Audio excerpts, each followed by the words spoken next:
mesmo tempo que a gente diz amém, glória a Deus, a gente fica perguntando às vezes, e aí?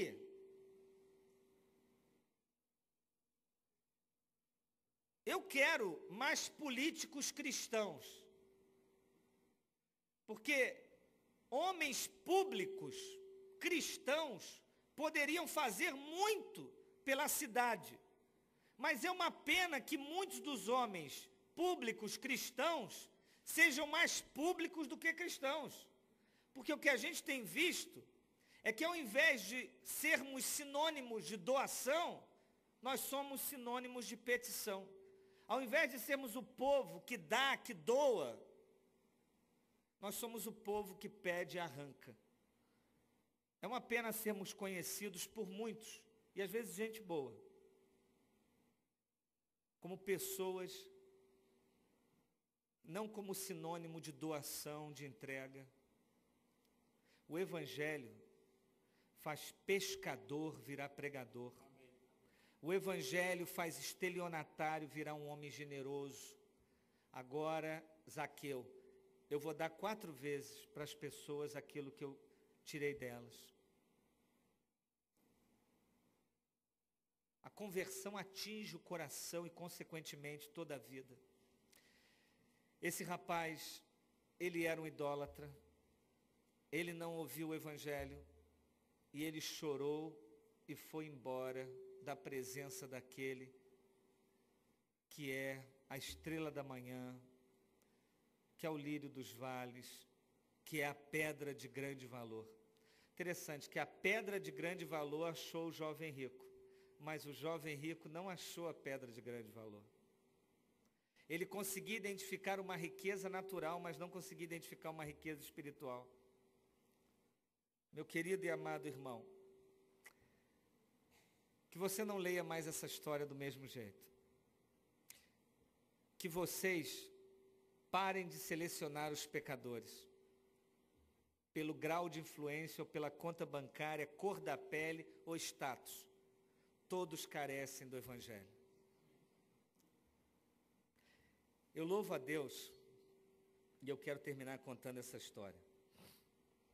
Quando eu cheguei lá, eu passei esses dias que a minha irmã passou, amiga, ovelha, na UTI, eu fiquei lá. 2 dias em especial, eu fiquei sentado lá do lado de fora, de 8h30 da manhã às 9 da noite.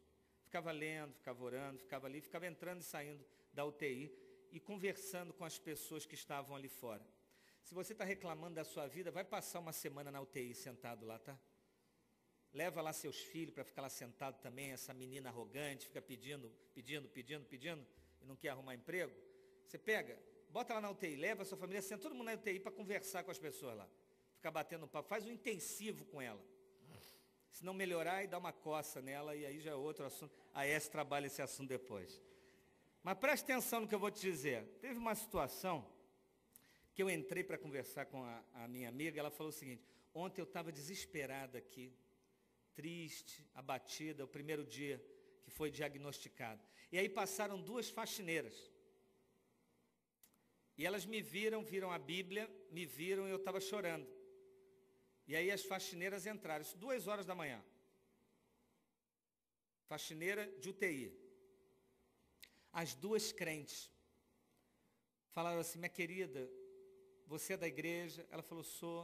Estou vendo que você está triste. Qual é a sua igreja? Ela falou: olha, nós somos de uma outra igreja. Eu tenho um óleozinho aqui, a gente podia orar com você, te ungir. E aí ela disse que oraram com ela, ungiram a ela, e ela dormiu numa paz. Essa história foi muito emblemática para mim. Você já reparou na casa de gente milionária e rica, arrogante, como é que tem empregada evangélica? Uma vez eu estava em Alphaville, numa igreja, entrou um cara e falou: tem alguma empregada aí na igreja?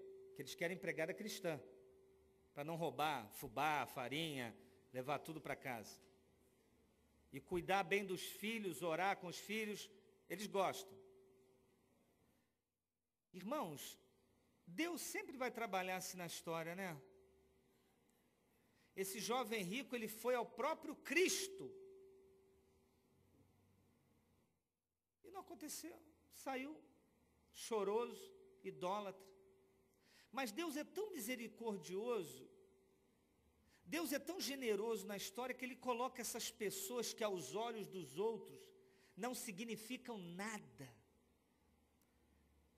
Como é que Deus jogou o império egípcio no chão? Botando um bebezinho num riozinho. Entrou no palácio pelo um bebê. A mulher, a filha do faraó pegou, se afeiçoou, o garotinho entrou por ali. Como é que Deus entrou na história? Numa manjedourazinha. Os pais não tinham condição, tiveram que oferecer uma rolinha. Rolinha que você matava lá em Niterói, aquelas rolinhazinhas. Pardalzinho levou uma rolinhazinha, olha só, olha a oferta que foi dada, o Filho de Deus. Irmão, se Deus cismou com você, Ele vai te buscar. Amém. Palavra aqui para as mulheres que casaram com não cristãos, desobedecendo os pais, ou outras que se converteram e o marido ainda não se converteu. Não arma nenhum esquema para pegar seu marido, você já viu que tudo que você fez deu errado. Sirva ele como uma mulher de Deus, para que ele fale assim, minha mulher melhorou, se tornou crente, ficou melhor, me faz mais carinha, mais educada. Querido e amado irmão, o nosso foco é a salvação. Não vamos dizer para as pessoas que elas estão bem, que elas não estão bem. Vamos ficar impressionados com os pecadores, não. É pecador, carece de Cristo. Diz para ele, primeiro, quem ele é, pregando a lei. Depois que ele tiver acesso à miséria dele e chorar, se ele não for embora e ficar, ele vai perguntar para você, e agora o que eu faço? Aí você diz para ele, crê no Senhor Jesus e será salvo tu e a tua casa. Assim que o povo de Deus deve caminhar na história. Amém? Que Deus te abençoe e te guarde.